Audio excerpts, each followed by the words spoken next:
6 दिसंबर 2018 उत्तर प्रदेश की राजधानी लखनऊ में कुछ गुंडे एक बिजनेसमैन को किडनैप कर लेते हैं। 300 किलोमीटर दूर देवरिया ले जाते हैं। देवरिया की ऐसी वैसी जगह नहीं, सीधे जेल में।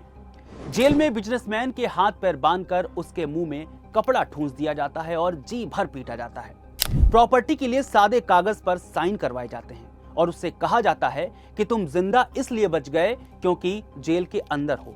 पूरी घटना का वीडियो बनाकर सोशल मीडिया पर वायरल कर दिया जाता है। ऐसा इसलिए ताकि लोगों में दहशत बनी रहे। अतीक अहमद की दहशत। अतीक अहमद की दहशत का शिकार बने थे बिजनेसमैन मोहित जायसवाल।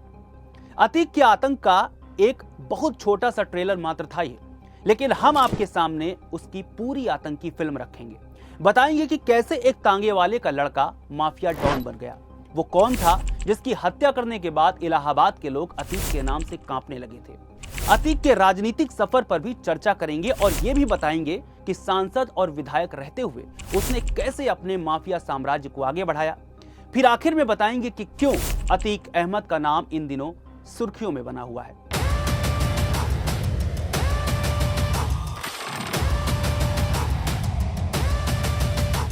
नमस्कार, द न्यूज 15 में आपका स्वागत है। मेरा नाम है रविशंकर और आज हम अतीक अहमद की क्राइम कुंडली पर चर्चा करेंगे। दौर चल रहा था 1979 का, जब प्रयागराज इलाहाबाद हुआ करता था। उन दिनों यहां नए कॉलेज बन रहे थे, उद्योग लग रहे थे और खूब ठेके बांटे जा रहे थे। इन सब के बीच नए लड़कों को चस्का लग चुका था अमीर बनने का और इसके लिए कुछ भी कर गुजरने का।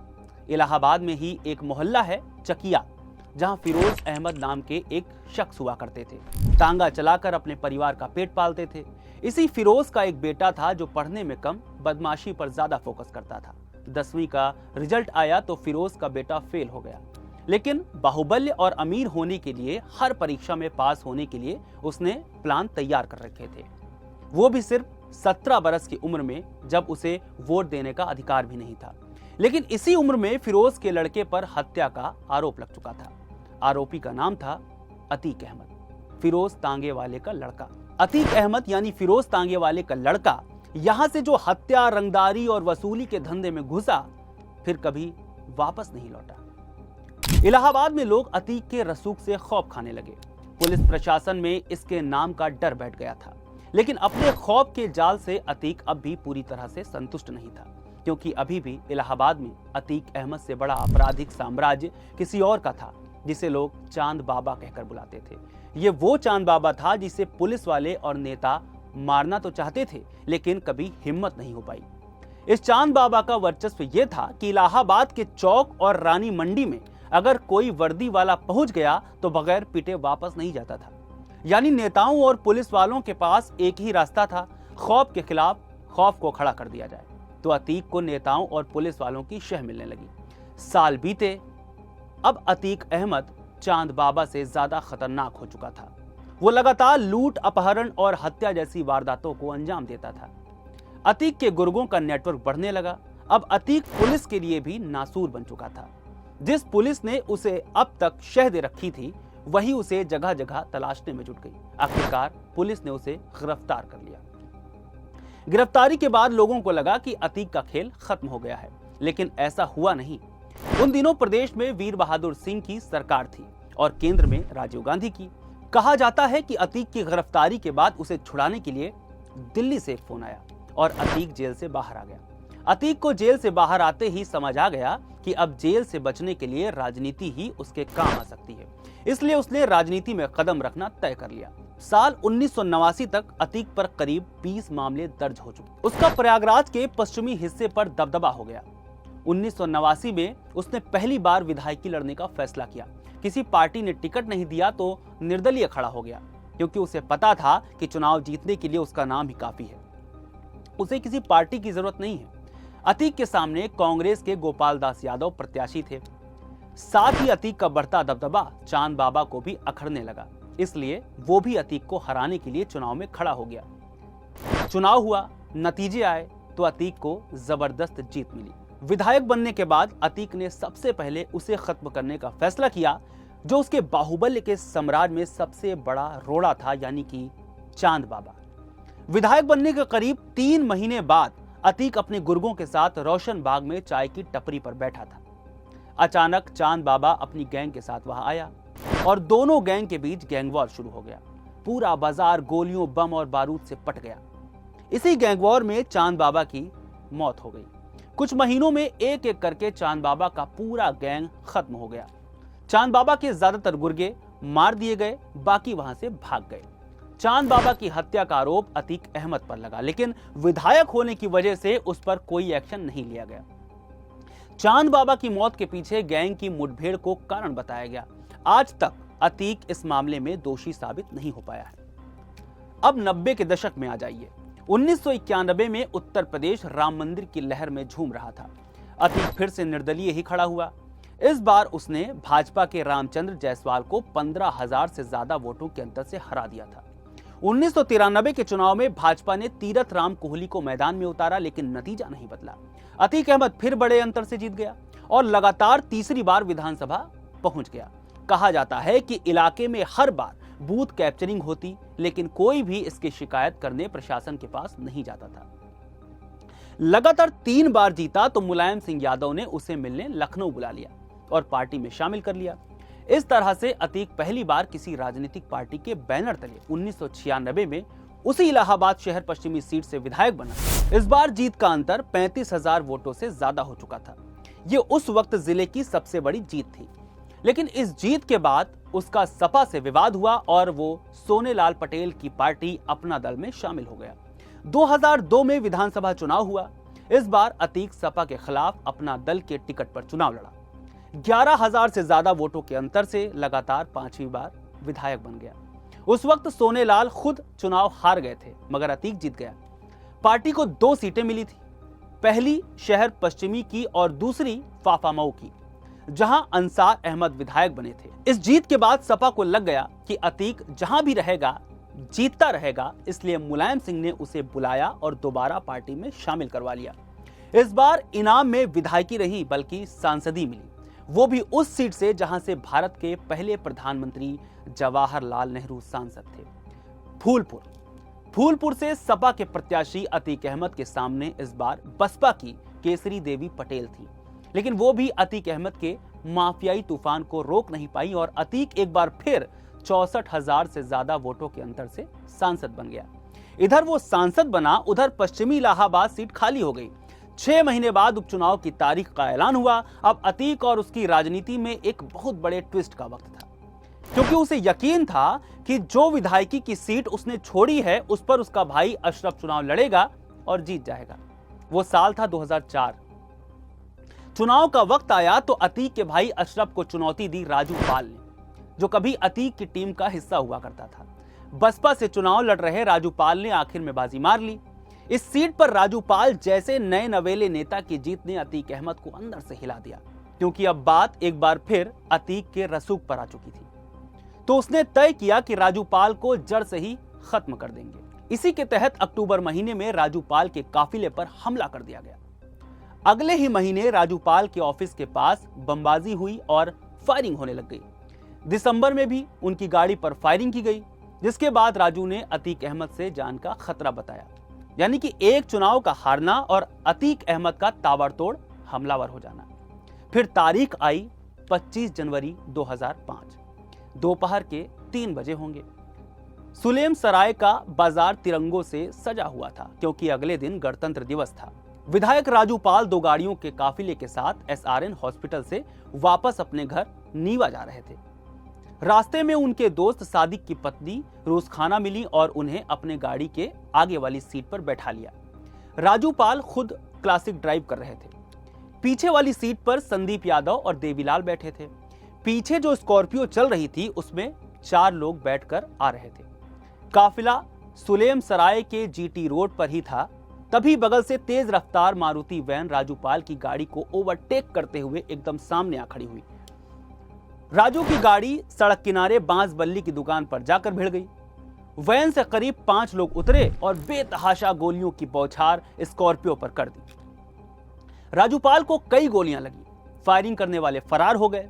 पीछे की गाड़ी में बैठे समर्थकों ने राजू पाल को एक टेम्पो में लादा और अस्पताल की ओर लेकर भागे। फायरिंग करने वालों को लगा कि राजू पाल अब भी जिंदा है। एक बार फिर से टेम्पो को घेरकर फायरिंग शुरू कर दी गई, यानी कि उसे जाने नहीं दिया गया। करीब 5 किलोमीटर तक टेम्पो का पीछा किया और गोलियां मारी गई। अंत में जब राजू पाल जीवन ज्योति अस्पताल पहुंचे, उन्हें 19 गोलियां लग चुकी थी।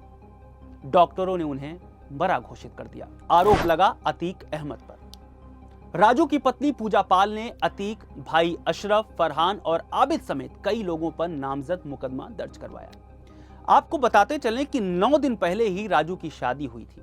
राजू पाल की हत्या के बाद राजनीतिक माहौल गर्मा चुका था। बसपा समर्थकों ने पूरे शहर में तोड़फोड़ शुरू कर दी थी। बहुत बवाल मचा। राजू पाल की हत्या में नामजद होने के बावजूद अतीक सत्ताधारी सपा में बने रहे।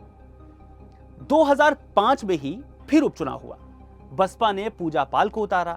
सपा ने दोबारा अशरफ को टिकट दिया, जो पहले हार गए थे। पूजा पाल के हाथों की मेहंदी भी नहीं उतरी थी और वो विधवा हो गई थी। लोग बताते हैं पूजा मंच से अपने हाथ दिखाकर रोने लगती थी, लेकिन पूजा को जनता का समर्थन नहीं मिला। लोग कहते हैं कि यह अतीक का खौफ था। अशरफ चुनाव जीत गया था। राजू पाल की हत्या के बाद भले ही अतीक अहमद नेता बन रहा हो, लेकिन उसकी माफिया वाली छवि भी बरकरार रही। जब राजू पाल की हत्या की जा रही थी, तब उसके पीछे वाली गाड़ी में जिनके रिश्तेदार उमेश पाल मौजूद थे, जो इस पूरी घटना के गवाह थे। हालांकि अतीक के लोगों ने धमकी दी कि वो गवाही ना दें और इस मामले से पीछे हट जाएं। वो नहीं माने तो 28 फरवरी 2006 को उन्हें अगवा कर लिया गया। उमेश पाल को इस दौरान पूरी रात पीटा गया। नतीजा यह हुआ कि उसने अगले दिन कोर्ट में अतीक के पक्ष में गवाही दे दी। यही सब करते हुए अतीक धीरे धीरे माफिया के साथ साथ बड़ा नेता भी बन गया।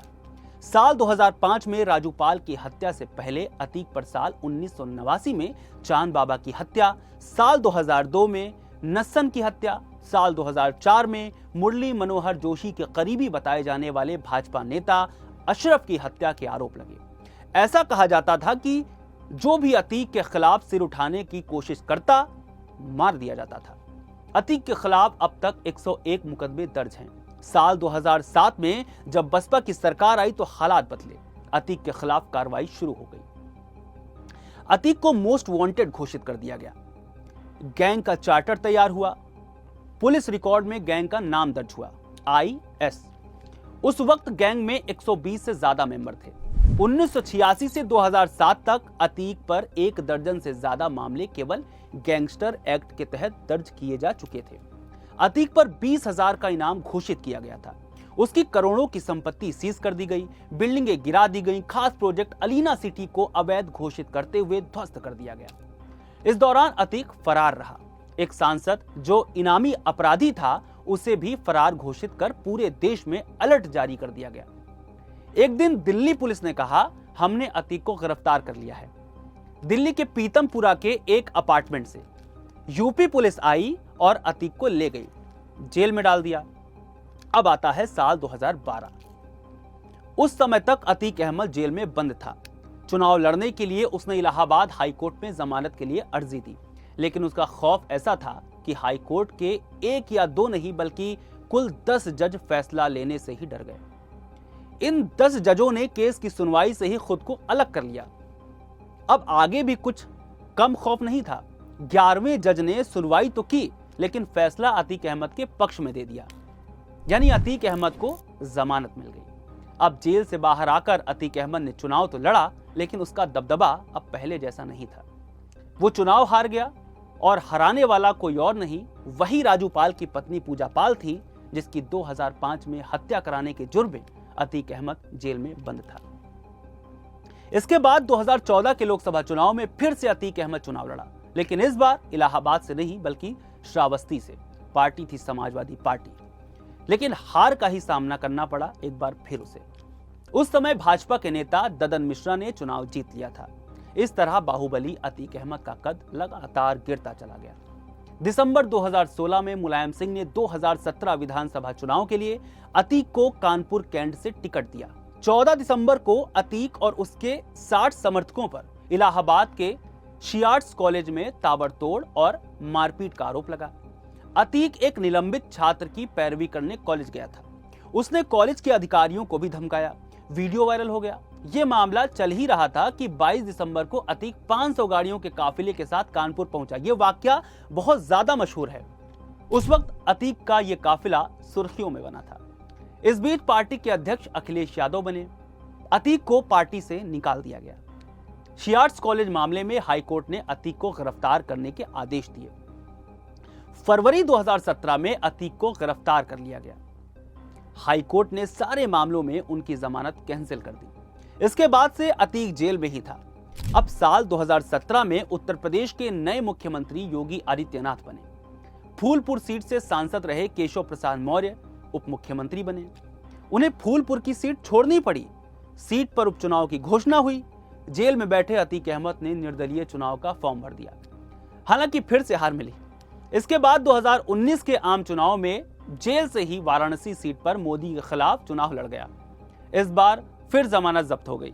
योगी के मुख्यमंत्री बनते ही अतीक के खिलाफ कई मामलों की जांच शुरू हो गई। इसके बाद से लेकर अब तक अतीक की 1600 करोड़ रुपए से ज्यादा की गैर कानूनी संपत्तियों को जब्त किया जा चुका है और बुलडोज किया जा चुका है। अतीक का भाई अशरफ भी मरियाडीह डबल मर्डर मामले में जेल में बंद था। अतीक के 4 बेटे हैं, 2 नाबालिग हैं और 2 बाल सुधार गृह में बंद हैं।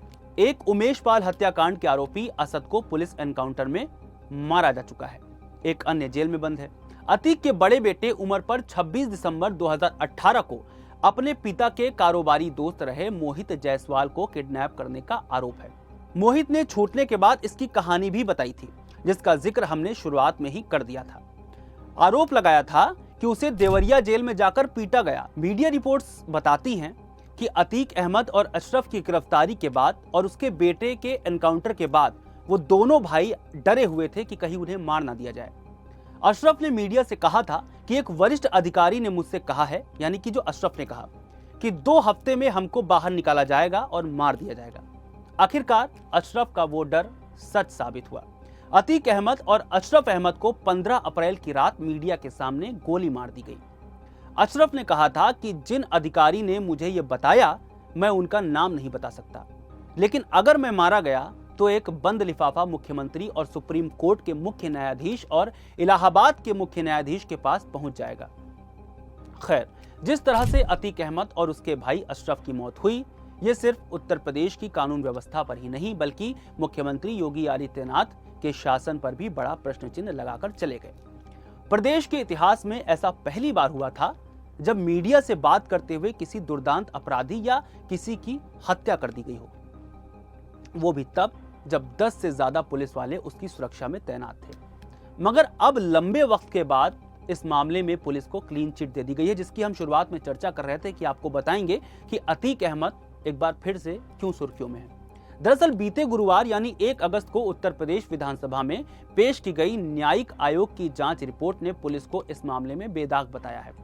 साथ ही कहा है कि अतीक अहमद और अशरफ की हत्या पूर्व नियोजित साजिश थी, जिसे पुलिस द्वारा टाला नहीं जा सकता था। पुलिस के लिए इस घटना को टालना संभव नहीं था। पुलिस की तरफ से कोई लापरवाही नहीं बरती गई। उत्तर प्रदेश के माफिया और पूर्व सांसद अतीक अहमद और उनके भाई अशरफ की हत्या की जांच रिपोर्ट के अनुसार राज्य और पुलिस तंत्र की कोई मिलीभगत नहीं थी।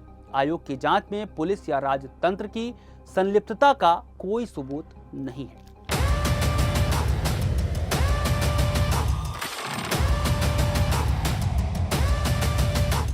अतीक अहमद की शुरुआत से अंत और बाद में राजनीतिक प्रभाव की कहानी पर द न्यूज़ 15 अपना दावा नहीं करता है।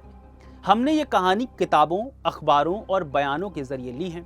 यानी ऐसा भी हो सकता है कि जिन घटनाओं का जिक्र हमने किया उसे दूसरे तरीके से अंजाम दिया गया हो, मगर आखिर सच्चाई यही है कि अतीक अहमद को उसके कर्मों का खामियाजा भुगतना पड़ा है।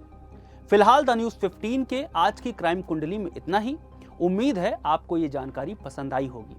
आप किस अपराधी के अपराध की दास्तां और उसकी क्राइम कुंडली जानना चाहते हैं, कमेंट बॉक्स में हमें जरूर बताइएगा। आज के लिए इतना ही। बहुत शुक्रिया।